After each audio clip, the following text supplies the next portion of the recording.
Welcome back my family. आप लोग कैसे हो? आप लोग के मेरे यूट्यूब चैनल पे स्वागत है मेरे काउंटडाउन 22 में।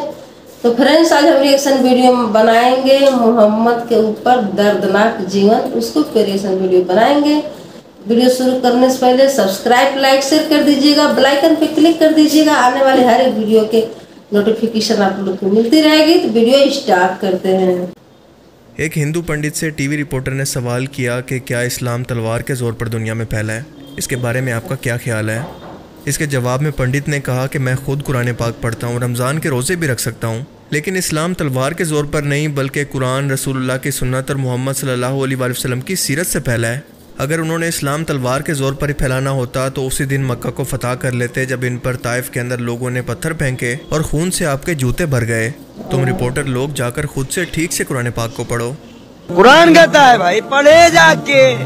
मैं आपसे बता रहा हूँ ना, साधु संत कुरान कब से पढ़ने लगे?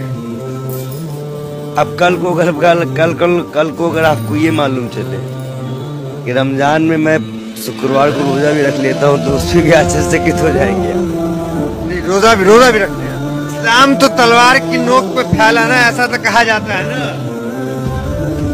अगर इस्लाम तलवार की नोक पे पहुंचता तो हजरत मोहम्मद साहब उसी वक्त मक्का मदीना खत्म कर चुके होते जिस वक्त उनको पर पत्थर मारे गए थे।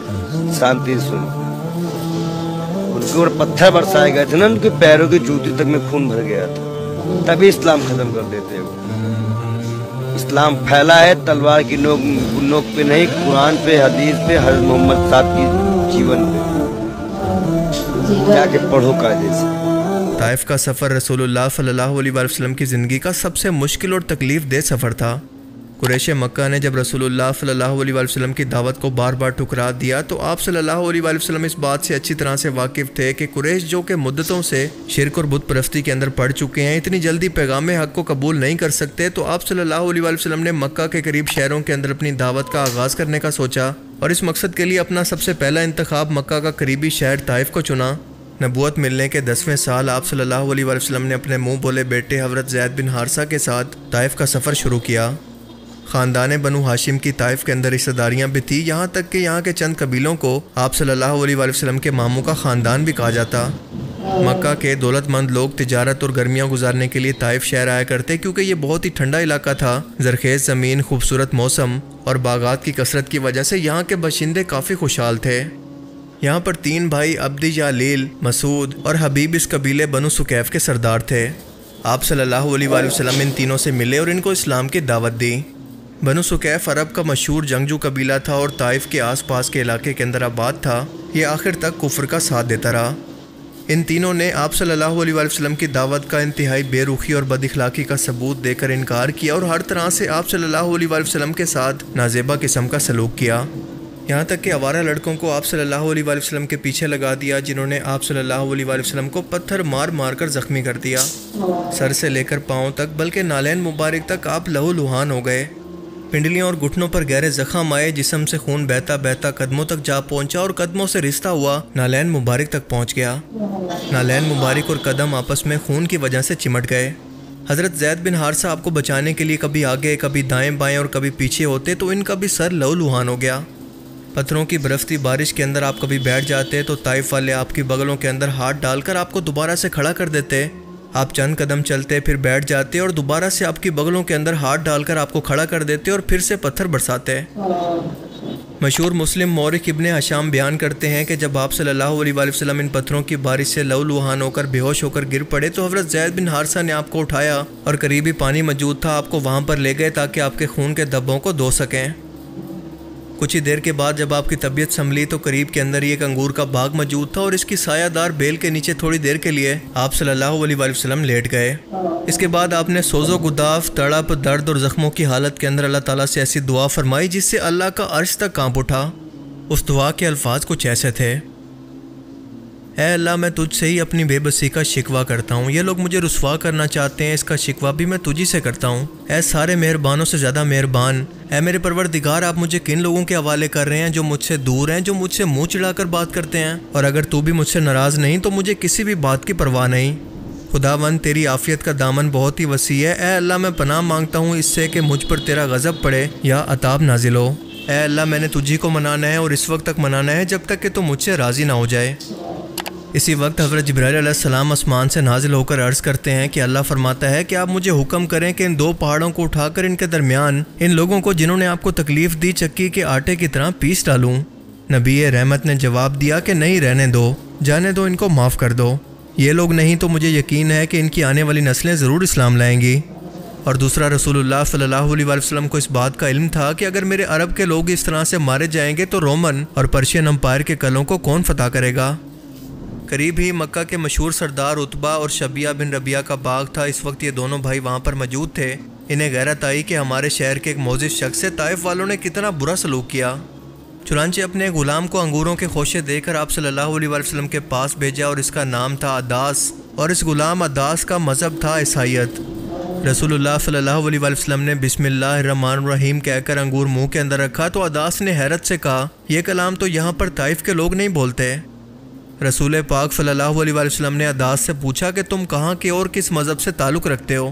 اس نے عرض کیا کہ میں مسیح ہوں اور نینوا یعنی عراق کے ایک شہر کا رہنے والا ہوں۔ آپ صلی اللہ علیہ وسلم نے سن کر فرمایا کہ اچھا، میرے بھائی یونس کے شہر سے؟ عداس یہ سن کر اتنا حیران ہوا کہ آپ کو یونس پیغمبر کے بارے میں کیسے پتا؟ رسول اللہ صلی اللہ علیہ وسلم نے فرمایا کہ وہ بھی اللہ کے پیغمبر تھے اور میں بھی اللہ کا پیغمبر اور اس کا رسول ہوں۔ یہ غلام یہ سن کر اسی وقت کلمہ پڑھ کر مسلمان ہو گیا۔ اسی سفر سے واپسی پر جنوں کی ایک جماعت نے آپ صلی اللہ علیہ وسلم کے ہاتھ پر بیعت کر کے اسلام کو قبول کیا۔ رسول اللہ صلی اللہ علیہ وسلم سے ایک روز حضرت عائشہ رضی اللہ تعالیٰ عنہ نے سوال کیا کہ اے اللہ کے رسول، آپ کو اپنی دعوت کے دوران سب سے زیادہ تکلیف کس وقت ہوئی؟ حضرت عائشہ رضی اللہ تعالیٰ عنہ سوچ رہی تھیں کہ شاید آپ غزوہ احد کا ذکر کریں گے جو کہ مسلمانوں پر سب سے مشکل وقت تھا۔ اس جنگ میں آپ کے چچا حضرت حمزہ کو شہید کیا گیا، مسلمانوں کی ایک بڑی جماعت شہید ہو گئی، جس کے بعد کفار کا سارا زور حضور پاک صلی اللہ علیہ وسلم کی جانب تھا کہ کسی طرح سے آپ کو شہید کر دیا جائے۔ اس پر صحابہ کی ایک بہادر جماعت نے آپ صلی اللہ علیہ وسلم کو گھیرے میں لیا اور آپ کی حفاظت کرنا شروع کی۔ انہی صحابہ میں سے حضرت مصعب بن عمیر رضی اللہ تعالیٰ عنہ اچانک سے شہید ہو گئے، جن کی صورت مبارک رسول پاک صلی اللہ علیہ وسلم سے کافی ملتی تھی۔ کفار نے اچانک سے شور مچا دیا کہ نعوذ باللہ محمد شہید ہو گئے۔ اس پر مسلمانوں نے شدت سے جنگ شروع کر دی کہ حضور پاک صلی اللہ علیہ وسلم کے بعد زندہ رہ کر ہم لوگ کیا کریں گے۔ اسی دوران ایک صحابی کی نظر آپ صلی اللہ علیہ وسلم پر پڑی تو انہوں نے دوسروں کو بتایا کہ حضور پاک ابھی تک زندہ ہیں، ہم میں موجود ہیں، جس کے بعد لوگ آپ کے ارد گرد جمع ہو گئے۔ اب کفار آپ پر ہر طرف سے حملہ کر رہے تھے، لیکن آپ کے جانثار صحابہ ہر بار کو اپنے اوپر اپنے سینوں پر برداشت کرتے رہے۔ اس وقت میں حضور پاک صلی اللہ علیہ وسلم کا چہرہ مبارک زخمی ہوا اور آپ کے 2 دندان مبارک شہید ہو گئے، تلوار کی کڑیاں چہرے کے اندر چبھ گئی۔ لیکن اس حالت کے اندر بھی آپ کی زبان مبارک پر کچھ یہ الفاظ تھے، اے خدا میری قوم کے ان لوگوں کو معاف فرما، یہ نادان ہیں، یہ نہیں جانتے کہ یہ کیا کر رہے ہیں۔ رسول اللہ اپنے چند جانثار صحابہ کو لے کر پہاڑ کی چوٹی پر چڑھ گئے۔ کفار نے پیچھا کرنا چاہا لیکن پتھر برسا کر ان کا حملہ روک دیا گیا۔ پر اللہ کے رسول نے احد کی اس تکلیف کا ذکر کرنے کے بجائے حضرت عائشہ سے فرمایا، جس کا مفہوم ہے کہ مجھے سب سے زیادہ تکلیف طائف کے اندر ہوئی تھی۔ یہ میرے اپنے عرب کے لوگ تھے جن کے بچے مجھے پتھر مار رہے تھے۔ میں نے کبھی نہیں سوچا تھا کہ اللہ کبھی مجھے ایسا وقت بھی دکھائے گا۔ اللہ کے رسول صلی اللہ علیہ وسلم نے اسلام کی تبلیغ کے لیے اتنی تکلیفیں اٹھائی، حالانکہ قریش مکہ نے یہ کہا تھا کہ اے محمد مانگو تمہیں کیا چاہیے، دولت، سرداری یا عورت، تم جو بھی چاہو ہم تمہیں اتنا اور بہترین دیں گے کہ تمہاری آنے والی نسلوں کے لیے کافی ہوگا، بس اسلام کی تبلیغ چھوڑ دو۔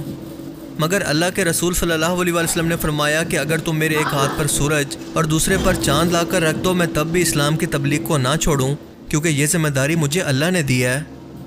رسول اللہ صلی اللہ علیہ وسلم نے تمام دنیا داری کو چھوڑ کر اسلام کی تبلیغ کے لیے اتنی تکلیفیں برداشت کی، کیا کوئی آج کے وقت کا انسان بھی ان کا تصور بھی کر سکتا ہے؟ مکہ میں جان لیوا مظالم، جانثاروں کی مظلومانہ بے بسی، حبشہ کی طرف ہجرت، مدینہ کی طرف ہجرت، سوشل بائیکاٹ، ظلم و ستم کا نہ ختم ہونے والا سلسلہ، جنگوں کی تکلیف، یہاں تک کہ ابو لہب اور عقبہ بن ابی معیط کے حکم پر آپ صلی اللہ علیہ وسلم کے سر مبارک پر غلاظت تک انڈیلی گئی۔ ان تمام تکلیفوں کے بعد اگر کوئی شخص یہ کہے کہ اسلام تلوار کے زور پر دنیا کے اندر پھیلا تو اس کو یقیناً اپنی عقل کا علاج کروانا چاہیے۔ اور آج کے دور کے اندر بھی تبلیغ کے لیے صبر سے تکلیفوں کو برداشت کرنا اور اللہ کی رحمت سے نا امید نہ ہونا، یہ ہمارے نبی کی قیامت تک کے لیے سنت ہے۔ अल्लाह ताला हमें समझने की और नेक अमल करने की तौफीक अता फरमाए। सही बात। आमीन। तो फ्रेंड्स वीडियो ख़त्म। तो फ्रेंड्स इस वीडियो में मतलब दिखाए हैं, बताए हैं कि मुस्लिम जो मतलब इस्लाम धर्म जो हुआ था, कैसे हुआ, कब हुआ, तो उसके बारे में बताए हैं कि मतलब इस कोई पूछा है कि इस्लाम धर्म मतलब तलवार की नोकों पे लोग करवाते हैं, तो इसमें वीडियो में दिखाए हैं कि नहीं, ऐसा नहीं होता, तलवारों के मुख पे हम नहीं करवाते हैं। मोहम्मद अपने मुँह बोले बेटे के साथ गए थे, अरब गए थे। तो वहाँ पे मतलब लोग जो अरब के लोग थे उनको पत्थर मारने लगे, इतने पत्थर मारे कि लोग नूहान हो गए मतलब उनको बहुत ज़्यादा चोट लग गई। तो पूरे मतलब जो खून था मतलब हर जगह से निकलने लगा, नीचे गिरने लगा, एक दूसरे के पास मतलब खून बह के जाने लगा।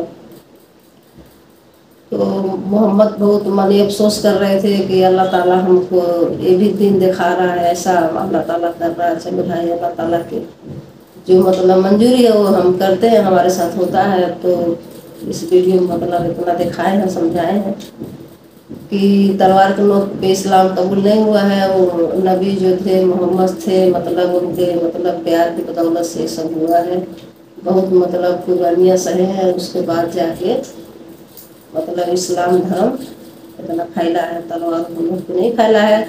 इस वीडियो में मतलब यही दिखाए हैं, तो यही मुझे समझ में आया। तो फ्रेंड्स आप भी देखेंगे पूरे वीडियो तो आप लोग को भी समझ में आएगा।